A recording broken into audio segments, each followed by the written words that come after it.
Bratia, nemohol som k vám hovoriť ako k duchovným, ale ako k telesným. Pavol tu ukazuje, že duchovná nezrelosť sa neprejavuje len v slabých vedomostiach, ale najmä v tom, že človek sa nechá viesť emóciami, rivalitou a pripútanosťou k ľuďom namiesto ku Kristovi. Keď sa viera začne točiť okolo svojich vodcov, vzniká porovnávanie, závisť a rozdelenie. Kristus zostáva základom. Nie je konkrétny kazateľ alebo osobnosť. Zrelý veriaci sa učí rozlišovať, čo je podstatné a nenechá sa vtiahnuť do stranickosti, ktorá ničí jednotu cirkvi. Myšlienka na zamyslenie.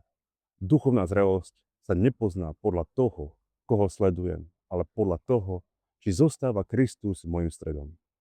Otázka pre teba, čo ti v živote najviac pomohlo presunúť dôraz z ľudí na samotného Krista?